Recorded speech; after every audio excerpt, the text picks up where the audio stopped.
Clement Shahbaz بھٹی ایک پاکستانی سیاستدان اور اقلیتی امور کے پہلے مسیحی وفاقی وزیر تھے۔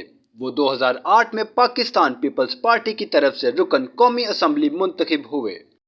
شہباز بھٹی 2 نومبر کو وزیر اعظم یوسف رضا گیلانی کی کابینہ کے واحد مسیحی رکن بنے۔ 2 مارچ 2011 کو شہباز بھٹی کو ان کی والدہ کے گھر کے باہر پاکستانی طالبان کے ارکان نے پاکستان کے توہین مذہب کے قوانین کی مخالفت کرنے پر قتل کر دیا۔ مارچ 2016 میں اسلام آباد کے ڈائسس نے ان کی بیٹیفیکیشن کا باقاعدہ آغاز کیا۔ انہیں کیتھولک چرچ کے اندر خدا کے خادم کا اعزازی خطاب دیا گیا۔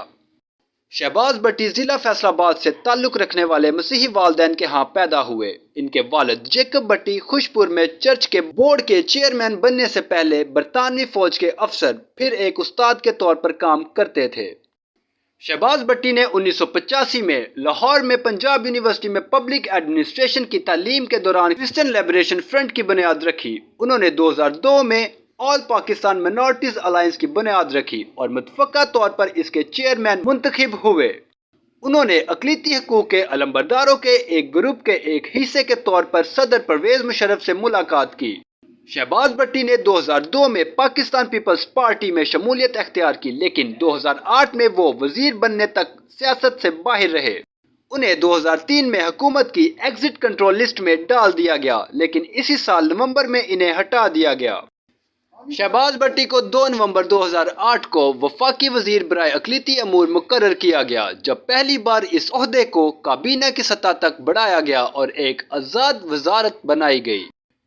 اس وقت انہوں نے کہا کہ انہوں نے پاکستان کے مظلوم، پسے ہوئے اور پسماندہ کی خاطر یہ عہدہ قبول کیا، اور یہ کہ انہوں نے اپنی زندگی انسانی مساوات، سماجی انصاف، مذہبی آزادی کے لیے جدوجہد اور مذہبی اقلیتوں کی برادریوں کی ترقی اور بااختیار بنانے کے لیے وقف کر دی ہے۔ انہوں نے مزید کہا کہ وہ مایوسی کی زندگی گزارنے والے لوگوں کے لیے امید کا پیغام بھیجنا چاہتے ہیں اور ملک کے توہین رسالت کے قوانین میں اصلاحات کے لیے اپنے عزم کا بھی اظہار کیا۔ وفاقی وزیر کے طور پر اپنے دورے میں انہوں نے مذہبی اقلیتوں کے حمایت میں متعدد اقدامات اٹھائے۔ ان میں بین المذہب ہم آہنگی کو فروغ دینے کے لیے قومی مہم کا آغاز، نفرت انگیز تقاریر اور متعلقہ لٹریچر پر پابندی کے لیے قانون سازی کی تجویز، تقابلی مذہب کو نصابی مضمون کے طور پر متعارف کرانا، سرکاری عہدوں پر مذہبی اقلیتوں کے لیے 5% کوٹا متعارف کرانا اور اقلیتوں کے لیے سینٹ کی نشستیں محفوظ کرنا شامل ہیں۔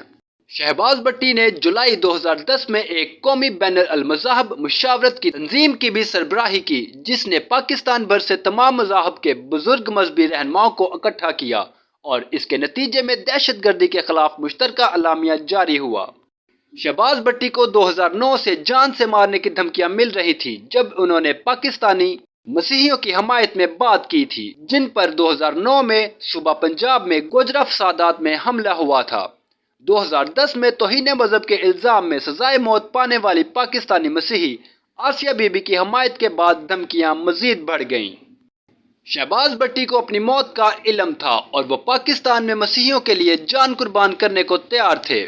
آخرکار 2 مارچ 2011 کو شہباز بھٹی کو طالبان نے قتل کر دیا۔ مسیحی برادری نے انہیں شہید قرار دیا۔ معلومات کا قابل اعتماد ذریعہ CRC۔ جڑے رہیں CRC کے ساتھ۔